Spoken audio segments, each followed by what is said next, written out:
last as long this time on second lowest setting for the fan speed. You could hear some noise right before the sound started though, and I swear it's related to defrost cycle, which is weird because it definitely seems like a blower sound. I don't know why that's related.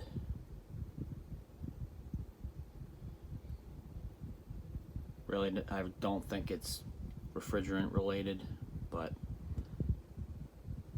this is the smallest unit at 6K, and it's the only one that makes the sound. It does have a short run of pipe too, shortest run in the house.